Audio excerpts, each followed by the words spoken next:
256.010 from 1 right, cleared for takeoff. 1 right, clear to go, yeah, you're back. Clear 4461, 1 right, left and white. Hey everybody, welcome back to FlightCast. I'm Jason Rosewell. Joining me as always is Skyhawk Heavy Mark Denton. Hey Mark. Hey man, what's going on? And guys, if you're new to FlightCast, this is an aviation podcast inspired by the mobile flight simulator Infinite Flight. Mark, the OP on the forum is asking how many Mountain Dews for the day so far? Actually, just the one. Just the one? Half of one. Just half of one. It's only 9:30. Yeah, just half. How's the Then weather I down switched there? to my water and Powerade. All right. It's well, let me see. It's sunny.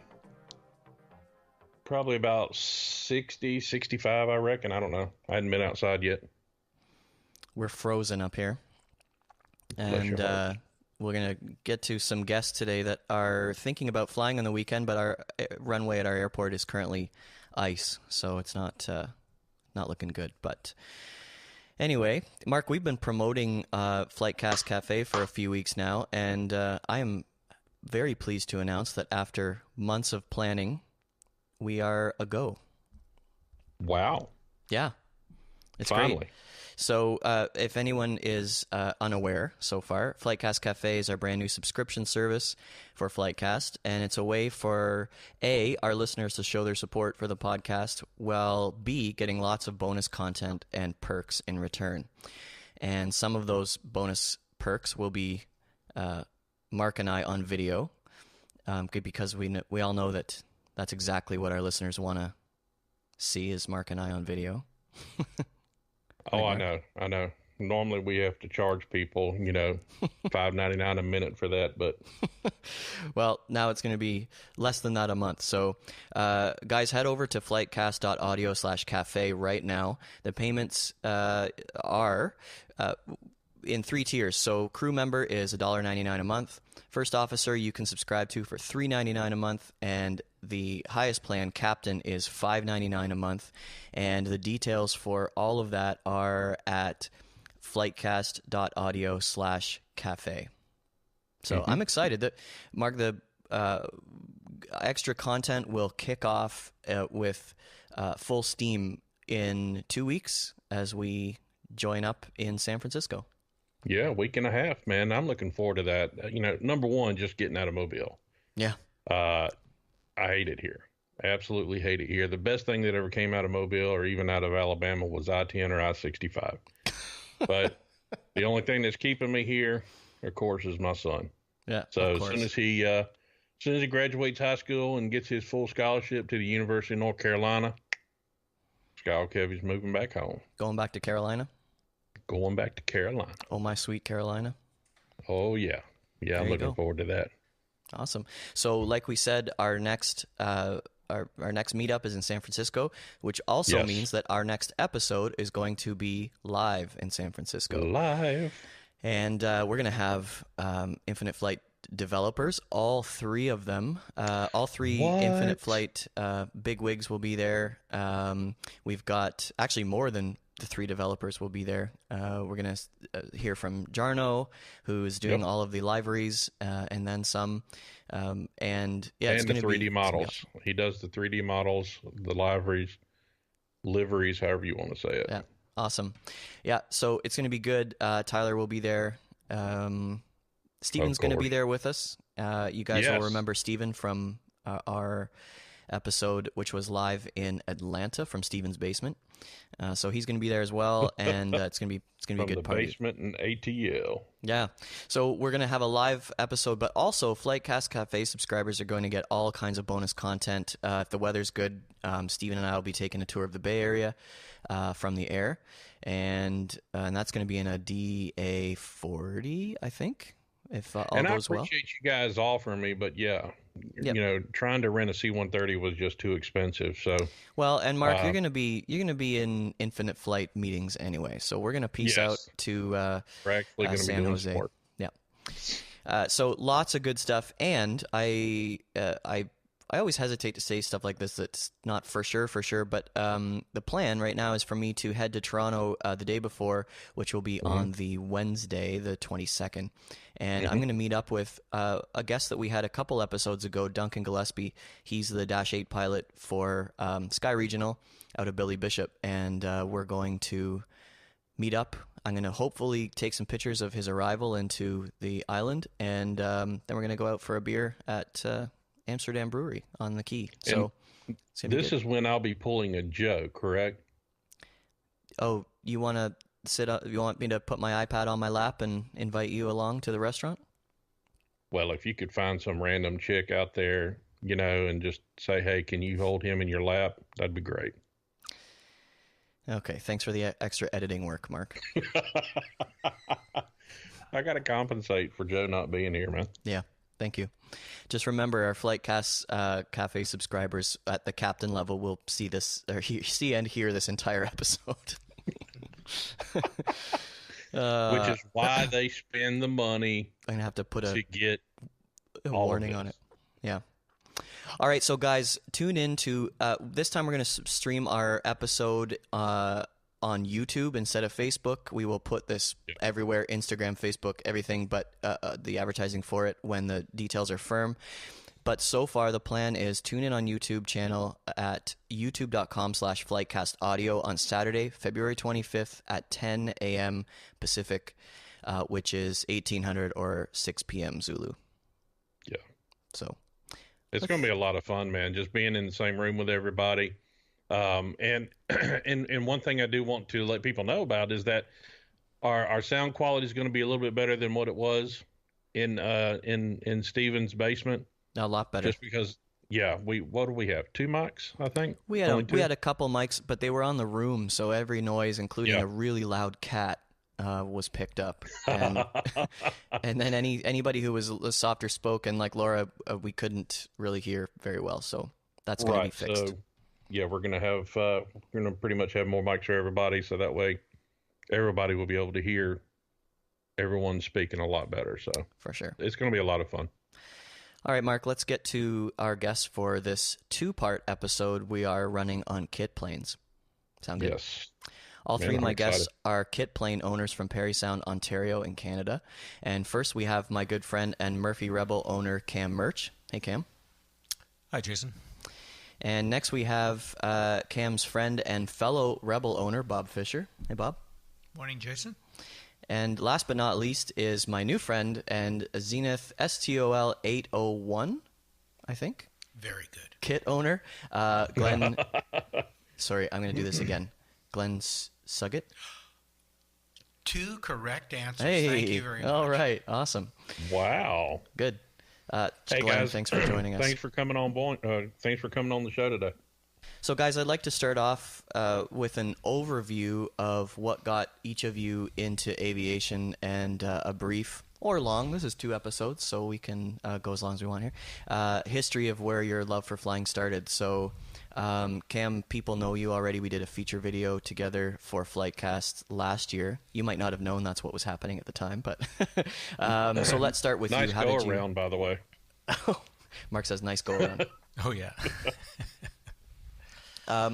Let's start with you. What got you into flying? You gave us a brief kind of story on the video, but for those who are unacquainted.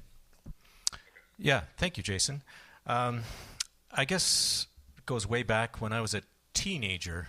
I was always looking up when a plane goes over, and once I had my driver's license, I'd drive from Mississauga up to the Pearson Airport and go on the roof of the old terminal and watch the planes come in and stuff. A friend of mine got his pilot's license when we were in high school, but I was never actually in a small airplane until many years later. It was something that I always thought it'd be kind of fun to do, but that was for other people, who were either cooler or more talented or smarter or richer. or richer. Yeah. So then, you get into a routine with family and job and kids, and expenses pile up, and you just put that dream on the back burner for many years, at least in my case. And then when I retired and met Bob at church, and he had a plane, and he said, "You should do this. You can do this." So it's all his fault. So then go to ground school and start taking lessons and buy an airplane, and here we are. Awesome. Yeah. Cool. Bob, how about you? Well, I kind of always wanted to be a pilot, not a pilot to drive a 747. A trash hauler, as they say. I really wanted to have a float plane. And fortunately, I started work. I had a job which was right beside the airport in Brantford, and therefore it was easy for me to get over and hang around with the guys at the airport. And I started out by taking an ultralight training, and built an ultralight, a single place ultralight. And since I'd always wanted to go have a float plane because I had a place up on water, then I put that ultralight on floats. And that was good for 2 years, but then, of course, with an ultralight, you go pretty slow, and I wanted to go a bit faster. So sometime during my official private pilot's license training, I bought a flying boat. The airplane was called a Coot, and it was a kit plane. Or it wasn't a kit plane, sorry. It was a home built. There was no kit for it. It was built by a gentleman in Western Ontario, and it was a really well-built plane, although not that well designed. But I took some of my training with that home built. Got my license and flew that plane for 11 years. And then, as gradually, of course, as you fly a lot, you learn more what you want. And what I learned with a flying boat was they're a great thing to get around in, but they're no good for working. They're no good because you can't come up to a dock. The wings are low. They have sponsons at the outside edge of the wings, and they're basically a big toy. So you're putting it on a beach? Yeah, you can put it on a beach, okay, if you have a beach. After that, it was I got worked my way through 3 different kit-built amphibs. So I basically, my whole life, 30 years of flying, I've just had amphibs, and that's I love the working part, the improving the plane as much as I do the flying. You can't afford to fly. You cannot afford to fly all the time. No. No. Well, and you can't in Parry Sound, right? You can't fly all the time. That's true in the winter, especially. Yeah. Yeah, down here you could. Well, if you could afford it, you could fly year round, with the exception of maybe 3 days. I think it is 3 or 4 days that we have our winter storm blow through. Yeah. So, did you say that float plane was what was it called? A Coot? Coot. Yep. The flying boat was a Coot. Is that the one, the engine on top pushing? Yep. It was designed by Molt Taylor, and then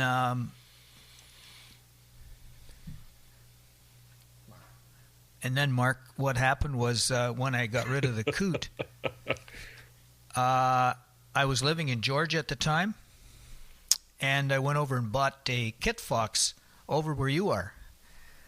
Over Mobile. Yeah, over that, not quite that far, but we were in Alabama anyway. Yeah. And I found a Kit Fox over there that had a 912 Rotax on it, and it had some ignition problems, so I got it at a decent price, put it on a trailer and brought it home.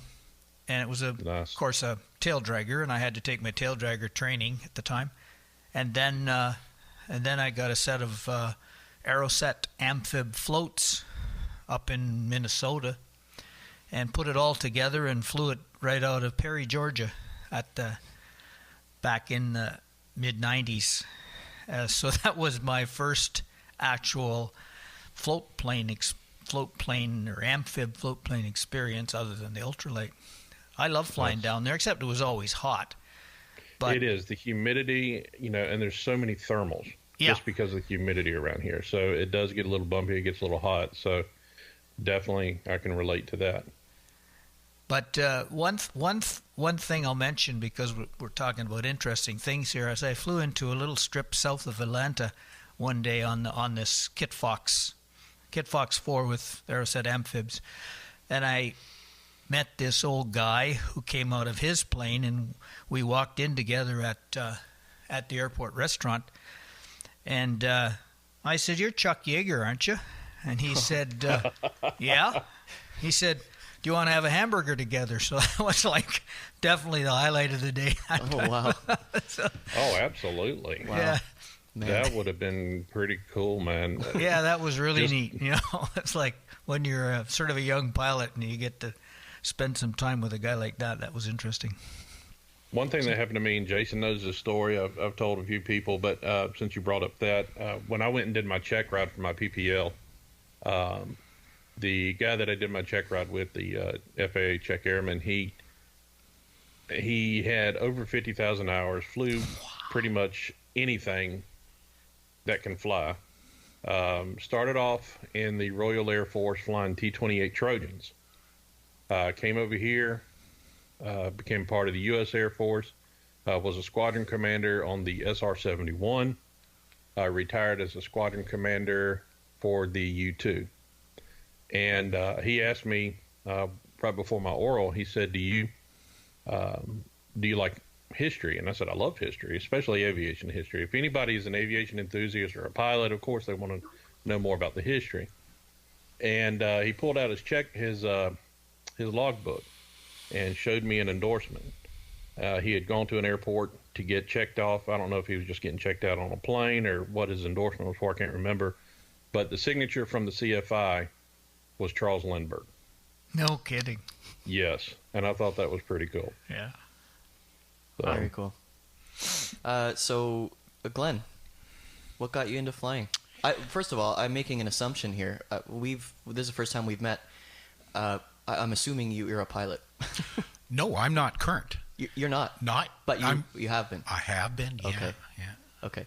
So we're going to get into your kit plane story in a second, but yeah, how did you get into flying? Well, as a young man, I worked in northern Manitoba, and I got a chance to fly in some small airplanes, and I liked it. And it was pretty cool. But like Cam, your family and life and career kind of intrude, so that gets put on the back burner. I never thought about it much. And then in 1987, early in 87, in a drunken stupor, I decided I'd become a pilot. That's the best time to decide you're going to be a pilot. Hey, I and like I him. did. I was the type of guy who could start guy. something. I'm going to get that pilot's license. Yeah. And I did. And I've related this to both Bob and Cam. But, the day I got it, I walked into the place in Castlegar, British Columbia, where I'd got my license. And a fellow said to me, he said, "Do you own an airplane?" I said, "No." He says, "Well, if you don't own an airplane, you won't fly." And I'm damned if he wasn't right. Yeah. Mm-hmm. So that, a couple more flights, and I just kind of left it. So over that time, from 87 on, I continued to read magazines. Ones like Kit Planes would have all the different and imagine. I did a lot of imagination flying, Yep. And then finally, I moved in next door to Cam.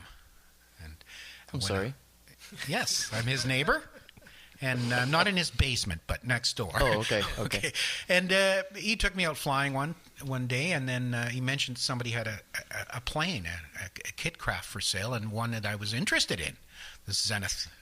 And we went and had a look at it with Bob, and they were mighty quiet, but kind of giving me they were pretty excited too, I could tell. Yeah. And so I bought it, and I was just mentioning before this podcast that if I hadn't, I'm thinking that Bob would have for sure. So, and so now it's really exciting to get that back in, and I'm very rusty. So I'm thinking these what's it called, Infinite Flight. Infinite Flight. Yeah. That might be Flight. a big help for me. Yes. And certainly your podcast and your cafe things looks very interesting. Cool. Well, so, thank you. I'll be hooking you guys up with complimentary subscriptions. So, yeah, that's awesome. So, are you going to? You'll have to get current again. So, what does that look like? Well, I've got different stories from different people, but I'm basically going to have to take enough hours instruction that I'm going to feel comfortable, right, flying, and then probably be retested. My medical Yep. I have to get that again, and because my aircraft weighs over the limit for the what did you call it? Ultralight? Advanced ultralight. Advanced ultralight, It's yeah. a light sport. I have to have the full pilot's license rather than a recreational or light sport Okay. license. So. That's because you're painting it. If you hadn't painted it, maybe it wouldn't Yeah, be so maybe heavy. it wouldn't be so heavy. Yeah, that paint just adds so much weight to it. And that's something I could never get into was ultralights. I don't know why. It's just something about a Briggs and Stratton motor keeping me in the air. You Just got I it. can't comprehend it. Well, Mark, maybe if you had Yes, it would had be- one butt cheek in one boat and one butt cheek in the other boat, and you use two of them, maybe that would be okay. Well, yeah, because if I did get in it, it would become an ultra heavy, which then, of course, that ain't gonna work. Yeah. Well, that's fantastic. I love hearing those stories, and we'll maybe elaborate on some of them. So this episode is dedicated to kit planes. Now, we don't have kit planes in Infinite Flight. This is a departure from the sim in a lot of ways, but we've got the decathlon, which has got to be the closest thing, I would say, right, Mark? The decathlon and the 172. Well, yeah, the Decath will certainly be the closest thing to any kind of a kit plane that we would have, but not the 172. I'm sorry, I don't want to insult you. GA. Well, it's not an insult. It's just, that's completely different flying styles. Even from one's a tricycle landing gear, the other one's a tail drag. Yeah. So just complete night and day. But yeah, I get what you're saying, Jason. Yeah. You know what? I'll just stop and tell you what I've learned in 2 divorces. You know what, honey? You're right. You're right. Thanks, Boo Boo. So, guys, why kit planes? And I've been instructed to ask Bob about this first because you're the guy that got Cam really into flying the Murphy Rebel. So why don't we go around the table? But Bob, why kit planes? Sounds like it's been right from the start for you. Well, these days you can get a kit plane that does everything that a certified airplane will do. Is every bit as safe, every bit as fast, and quite often lighter.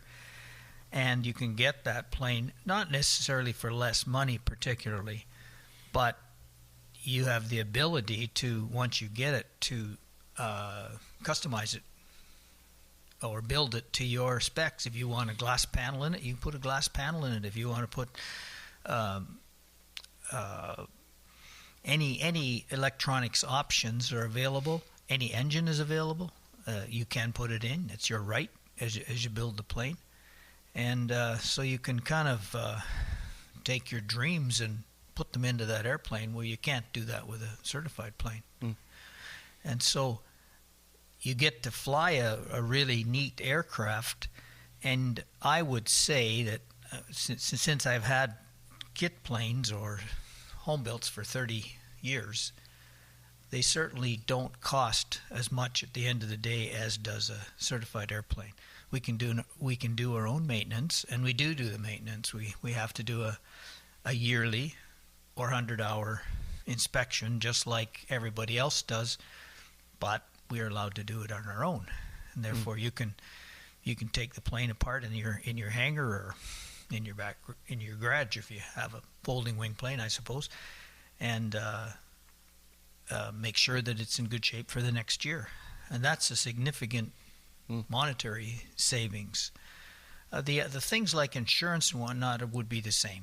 I mean, you put a value on the plane, you insure it for liability, and then you insure it if you want to for haul on the ground or haul in motion, and whatever price value you put on the plane, you pay an insurance relative to that, just like a... Okay. We'll get into some of the regulations and costs a little bit more. We'll elaborate on that. It's just, for me, it's a lot of fun because you're in a community of people that are not just poking holes in the sky, but they're actually doing things. You can find them in their hangars. You can find them in there. It's neat. Well, Cam, when you and I went over to help me out here for lunch. Edenville. Yeah. There's a guy in the hangar there working on, and I've been there twice, and he's been in there both times working on his Challenger. Mama's Big Booty or whatever it's called. Jiggly butt. Mama's Jiggly Butt. Yeah, this is actually, Mark, that's the name of the guy's airplane. I think I What? showed you a picture of it. It's like a blue Challenger. And this thing's this thing is a kit, right? Oh, yeah. And it's beautiful. I mean, Yeah. it's not a boat with a fan on the back. This thing is high tech. Mm-hmm.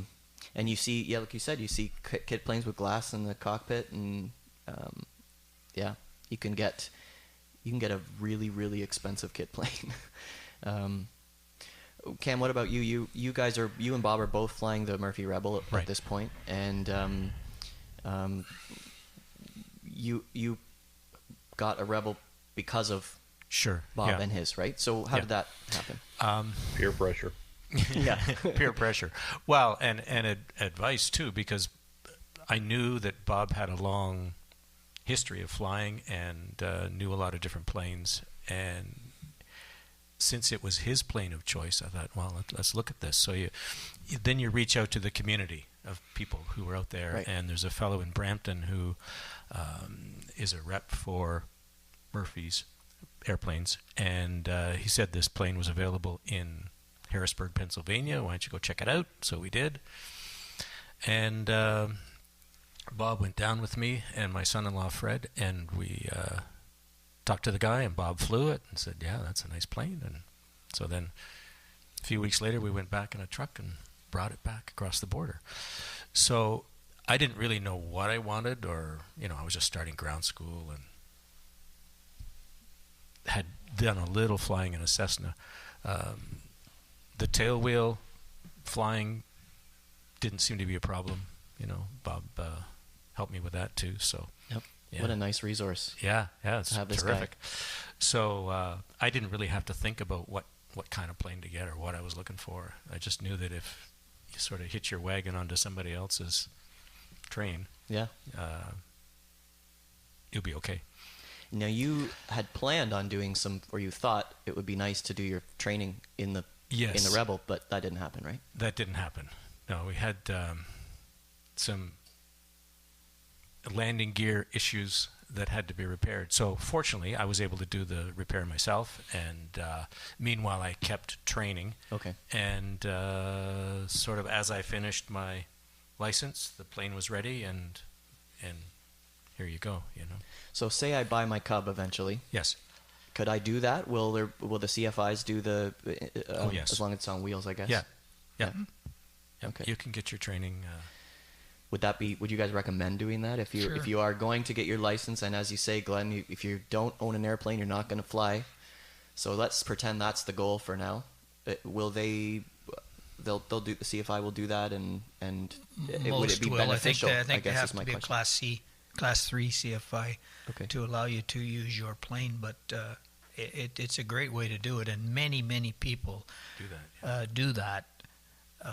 You can buy half a dozen low-cost airplanes from 150s to Air Coups to whatever kind of plane you want, and actually save a lot of money by getting your 40 to 60 hours. Well, because those in rental that plane. fees are gone, Right, they're gone. You're just paying for fuel Yep. and wear and tear in the plane. Yep.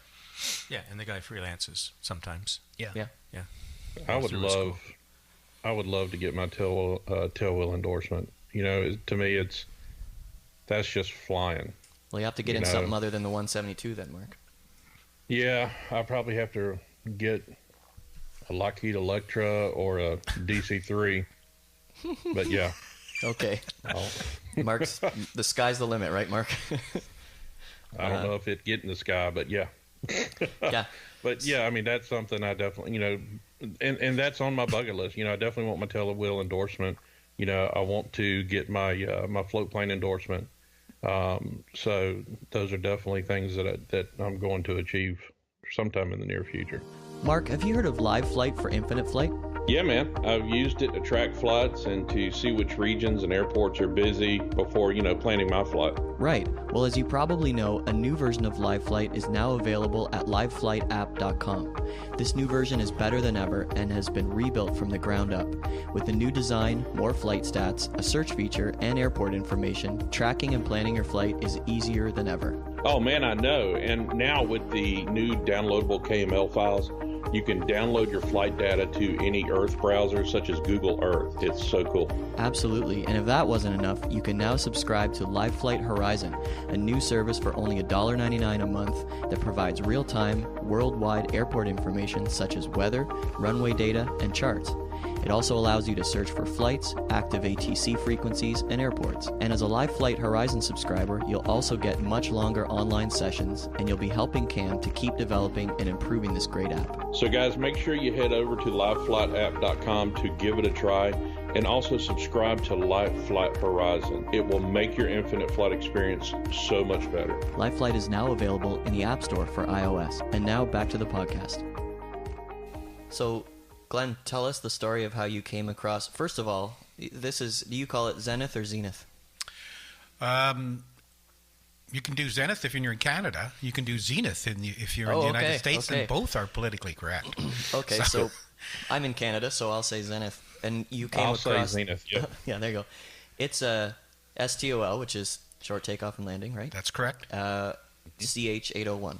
That's correct. Okay, so when I saw it, it was in several pieces in the hangar that Cam But uses. Not in tatters.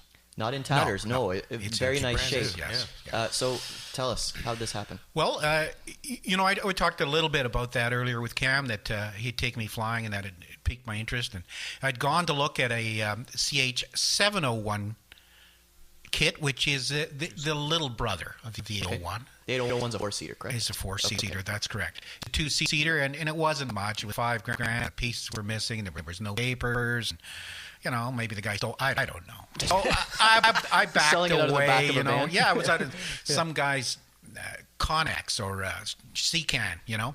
So. Then, Cam had mentioned that this fella had this, so I called him. He got his number, and his name is Jim, and we won't use his last name, but he's a local pilot, and we went out to have a look one day, and I was under the impression I'd be looking at a CH-701.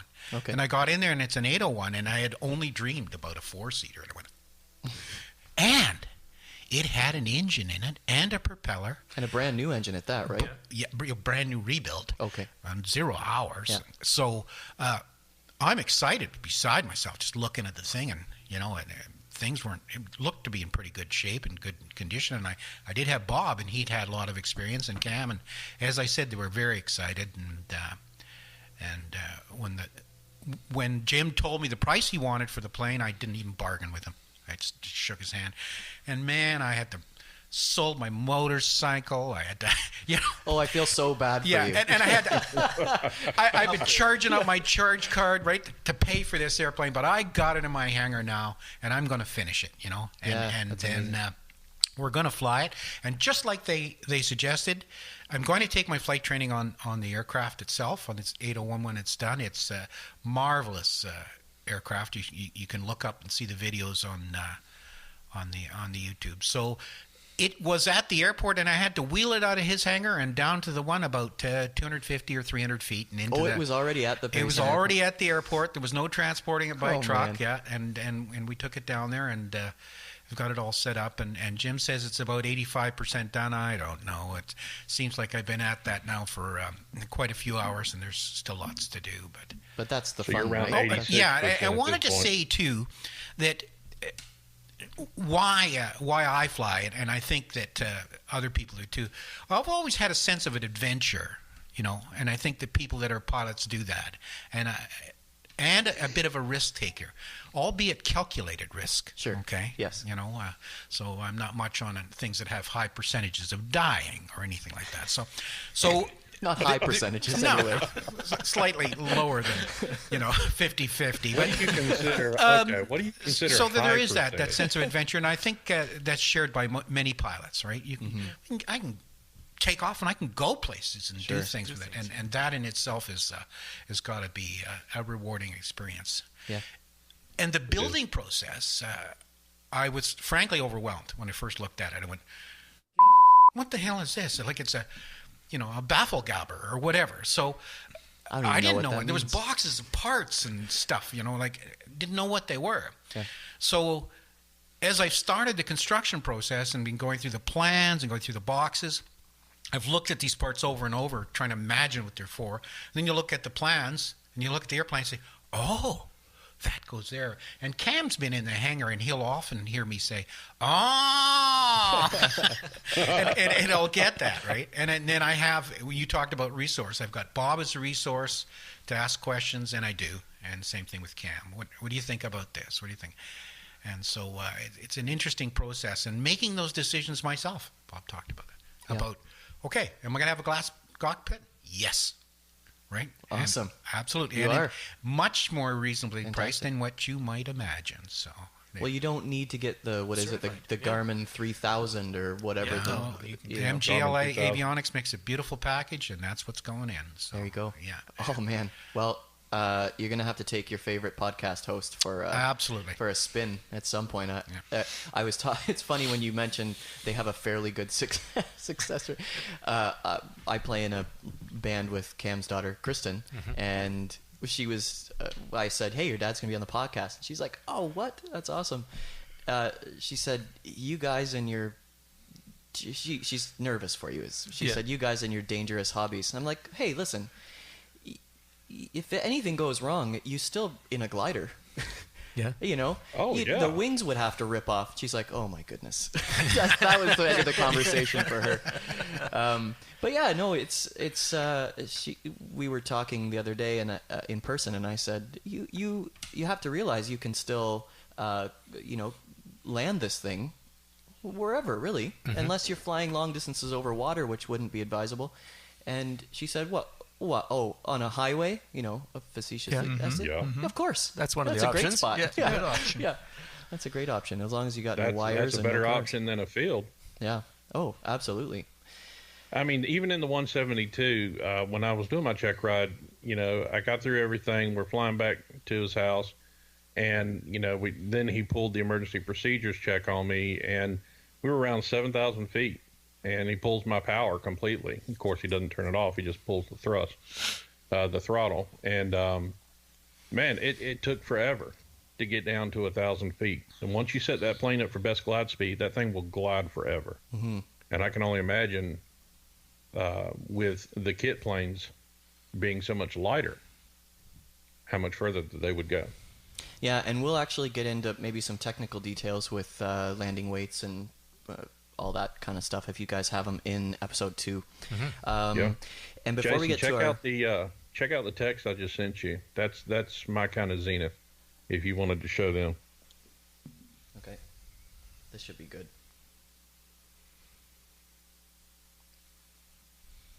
Oh, he actually did send me a picture of one.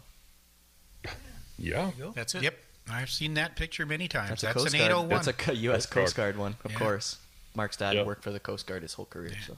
Yeah, that's the plane. Very cool. And don't let me forget to ask you about the notch in the wings where it meets the fuselage next episode. Yeah, they kind of come in. So I know that everybody's Googling the Zenith 801, so definitely do that. Have a look at this thing. Tricycle gear. Zenith does, and again, we'll talk about this later, they do make some tailwheel aircraft. Or at least you can convert it, I guess. I can only find a couple pictures. But anyway, so before we wrap up this one and get to our community questions, have any of you been to any flying events with your airplanes? And specifically, any short take... Well, actually, before I ask that, is the Rebel considered a short takeoff and landing aircraft? I don't think so. People do it, though. They get the big wheels and... Yeah, it's compete in you have a set of big wheels, don't you? Yeah. I have the big wheels now. Big engine, yeah. Okay. But have you been to any events specific to the short takeoff where they have the competitions and things like that with Cubs? Just at Oshkosh, watching them. So you've been to Oshkosh and flew in. You've flown in a few times. Watched them, yeah. That process, watching like Mr. Aviation 101, watching Josh go in there and the other guys, I think Steve Thorne went with some other guys. Steve-O did. That whole procedure. Yeah, the procedure of going in, and you don't really talk to ATC, but they're talking to you. They're talking right? to you, and they're giving you instructions. It's quite the procedure. And you've got a book of procedures, right? Yeah, that you have to follow. And every year you have to get the NOTAMs for that year in case they change. And then you follow the instructions on the NOTAM, and then when you're heading in towards Oshkosh or Sun and Fun, you wait until the person on the ground tells you what to do. And he'll say, for example, Murphy Rebel on floats, rock your wings. Yep. You're not supposed to talk back to him. You just rock your wings. Then he gives your next instructions. Okay, I want you to go down to the next the corner where there's another person there, and then he'll say something like, Murphy Rebel, turn on final now, Okay. or turn base and then final, and I want you to land on the yellow dot. And boy, you better land on the yellow dot. Yeah. I remember one time flying into Oshkosh. This is a long time ago, and with the Coot, and the Coot did everything at like 85 miles an hour. And I coming in there, and I was like, he said, "Can you get going a little faster, like what on your way in?" And I'm kind of wondering why. And when I landed, I looked around, and there was a Corsair. World War II Corsair sort of hanging down there with everything out right behind me. Dirty as he can get, right? Yeah, right. Trying to get it on the other dock. Got his arms out the windows to increase drag at the canopy. So it's a very interesting thing, but it's good for you. It really makes Keeps you think, sharp, right? Keeps you focused, Yeah. and you learn to follow instructions and don't deviate from them at all. Okay. Well, as soon as one of you guys have an open seat going to Yeah. Oshkosh or Sun and Fun, Yeah. you call this guy. I'd love to join somebody at some point, and I'd love to go myself someday. But that, like you guys, it might have to wait till retirement. But Mark, we got to find ourselves at Oshkosh at some point. Oh, I know, man. Tyler and I have been talking about going, and it's something. I've been to Sun and Fun, and that one's awesome. I love it. A lot of resources at Sun and Fun too. Workshops and things like that. They do like steel cutting workshop. I mean, right? Anything that you would need to know. They do everything. It's just a small Oshkosh. It's about a third the size, but it's a good event, and you see almost everything you do at Oshkosh. There's not as many forums, of course, but It's just a little bit smaller, and yeah. of course you spend money because that's where I bought my first. GPS was there at Oshkosh. Of course, I can't afford the G1000, so I had to go with the handheld, which I would just assume use that or ForeFlight. Yeah, But, well, ForeFlight yeah. now, or Cam, you've got an alternative to ForeFlight in your cockpit, for Android. I mean, there's a Instagrammer named Dion Minton. I don't know if you guys have heard of Dion. He's a seaplane pilot who flies seaplanes and helicopters. Actually, we'll talk about helicopters in the next episode, Bob. But he's going to be. We're scheduling him to be on the podcast soon. I think in March, and he said we were talking on Instagram just privately, and he said, "So, will I see you at Sun and Fun?" I'm like, "Oh, yeah, I wish I could meet up with you at Sun and Fun, but someday." All right. See me. So, guys, we reached out to our Infinite Flight forum community, which I had to explain to everyone what that meant ahead of the episode, and they had some questions for us. So we're going to try and whip through some of these, and then we'll wrap things up. Lots of great questions came in. Again, the OP is asking, Glenn, after deciding to build a kit plane, what's been the biggest challenge for you so far? It sounds like maybe a box full of parts. You're not sure what they do, but how did you decide where to build and store your plane? So, two-part question there. Biggest challenge. The biggest challenge has been money, but thank God I have a credit card. And I mean, I know it's going to be racked way up there, and I'm hoping to God I get a call back to the nuclear plant to go back to work so I can pay it off. But I got a place to keep that plane. After I had a look at it, I thought, well, now what am I going to do with it? Because of Cam. Cam's airplane is, he's my neighbor where I live, and he's also my neighbor where I keep my airplane. Right. So he called the owner of that particular hangar, which is 250 feet away from where I bought it, and the guy had some space, and He's moved it in. Cool. So I can't put the wings on it yet, though, because there's a whole bunch of equipment in there. But I'm hoping in the Some spring. milling equipment. Yes. Yeah. The guy's going to make trusses or something, Yeah. so he's storing stuff for the hangar. And but it'll come. that'll be out of there at some Yeah, point. yeah. Sweet. And have there been any costs that came up? OP is also wondering that sort of there have to be just costs coming out the wazoo you didn't plan on. Well, there's that, and it's like, I mentioned I worked in a nuclear plant, right? Yep. Like, and as soon as you say nuclear, the price goes like, every bolt's got to have an end on the top. It goes nuclear. It's way up. It's like airplane costs, like so you pay $22.95 for a primer for your snowmobile, or whatever. You pay $154. Or $254 for an airplane, right? You want, that's right. And the same thing with this. So I've had to kind of say, okay, it's going to cost what it's going to cost, but the aircraft's got to fly, and that's what's going to happen. Yep. So that's just press have to on. deal with, and you know what? Of course, you have to also, I think about the mistakes that you're making. Okay, ordering the wrong things or whatever. So what? Get the right stuff, send the other stuff back. It's okay. Take your time, right? Yes, and I have some help. I have somebody helping me that really knows what they're doing. So he's been a big resource, and these two too. And awesome. So it'll be good. Cool. I just wanted to add one other little thing too. Building your own airplane or your own aircraft, right, is great because when I get finished, I'm going to know everything about that. Sure. Right? Yeah. These guys do. They know. You want to know about Murphy Rebels? You ask these two. Mm-hmm. You want to know about a CH-801? Mine, anyways. I'll be able to tell you. Sure. When I'm done. Mm-hmm. Yeah. True. Awesome. OP is our hero on this episode for questions, so thanks, man. I appreciate it. Cam, he's asking, other than maintenance, fuel, and storage, what would you say the next largest cost is associated with owning your airplane? I'd say the next largest single cost would be insurance. And we were talking about this before, and Bob said, if you have the hull insurance, it comes from boating, the insurance on the actual plane. You can get the insurance for sitting in your hangar. If the hangar catches on fire, it's insured.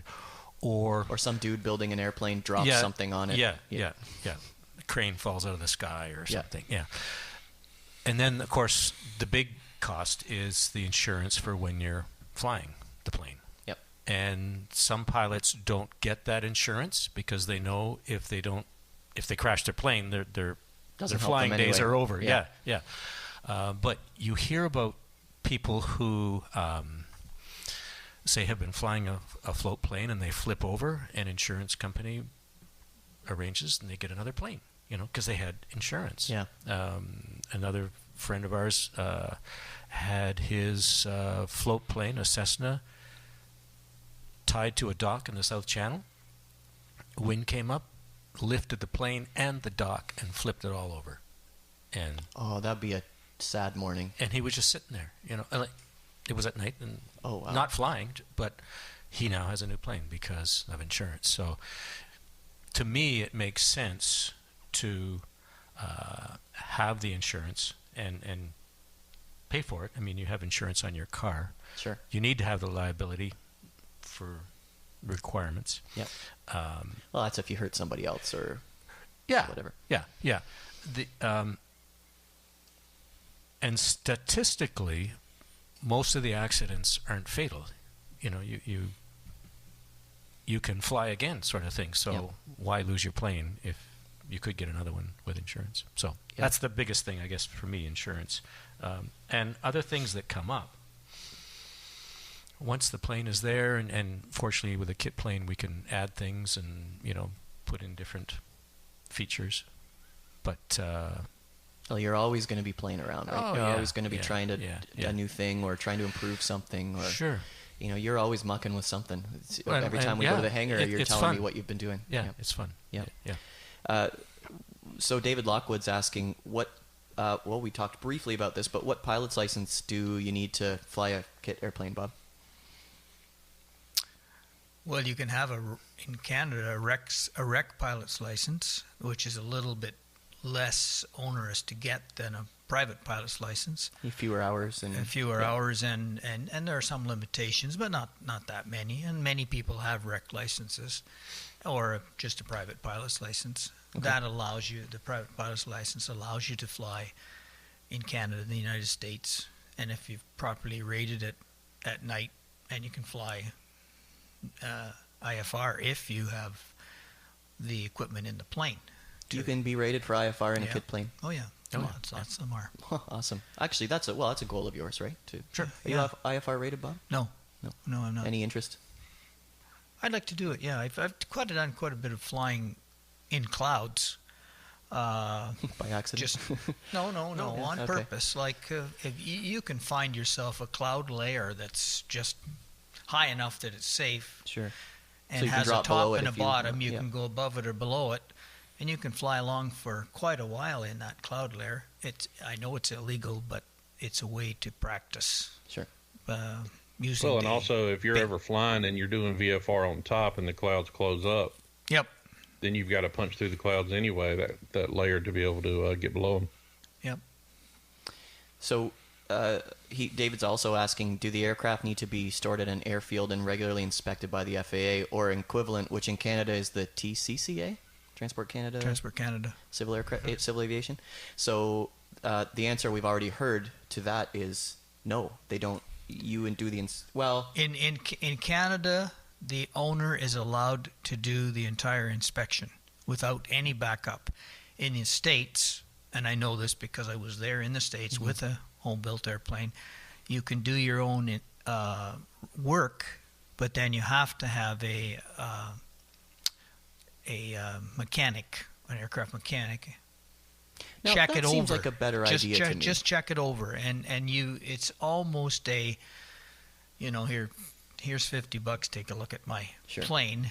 But usually they find something that might be a good idea if you fixed it. So having said that, then, do you guys every once in a while feel compelled to take it to someone who's licensed to do that and just say, hey, it's been a while, can you have a look over? Or do you feel confident enough with your own abilities? We regularly go over to the maintenance shop at the airport and talk to the guys and get their advice. And they're cool with that? Yeah, and when I had to replace the cylinder on mine because I had an oil leak, they walked me through it. We sort of did one together, and then I did the other one, and then they checked it out. And, especially if you're new at it, or, like Bob's an engineer, he knows about machines and all that sort of stuff too. But the community is so helpful, important. Yeah, awesome. Yeah, like you're gonna borrow their brake and the shear maybe when you're cutting some metal, and if you need a bolt that you don't happen to have, rather than order it up and wait, you just go over and get it. Awesome. Yeah. And he's also asking, can they just be? You can tell he's from Britain. Mm-hmm. He says, can it be kept in the garage or just and flown from the grass strip in the back garden, which he means backyard to us. If you have one, yeah, sure. Yeah, really anything. Anything goes. I mean, but that also applies to a certified. I mean, if you have a certified plane and you have a grass strip, you can do the same thing. We really aren't obligated around here, especially up north. We aren't obligated to talk to the airport very much. I mean, you tend to feel it's important to advise them where you're at when you're coming, when you're going. Mm-hmm. But in reality, you can come and go without saying a word in a non-controlled field like generally we fly to. And so people always they're amazed that they say, "How don't you have to tell people what you're doing?" No, you don't.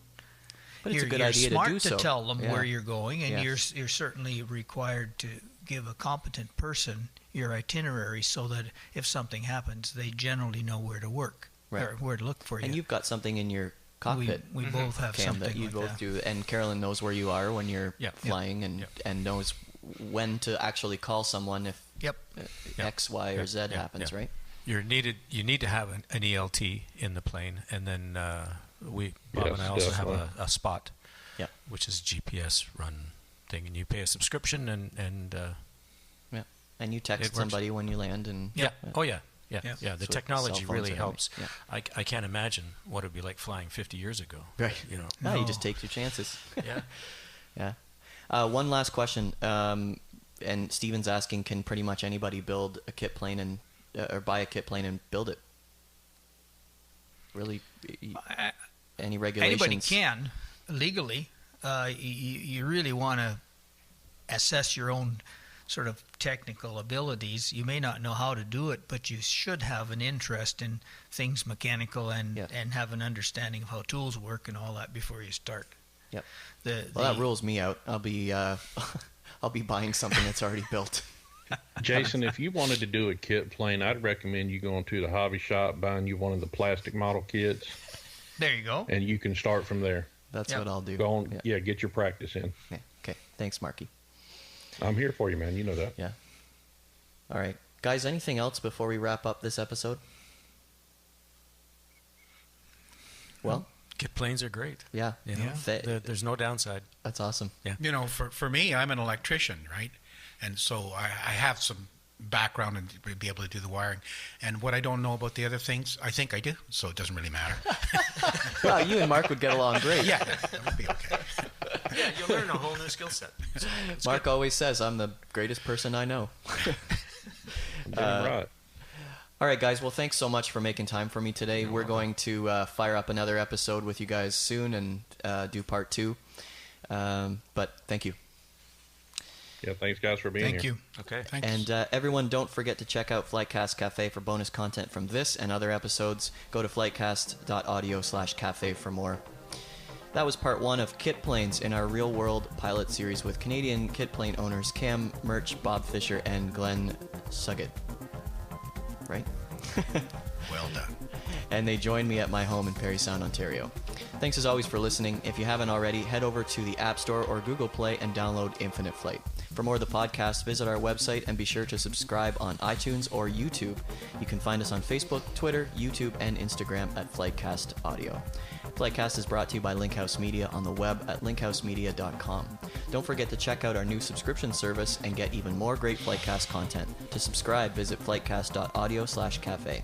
To cover the fine print, FlightCast is not affiliated with Infinite Flight or Flying Development Studio. I'm Jason Rosewell. Thanks for listening and happy landings.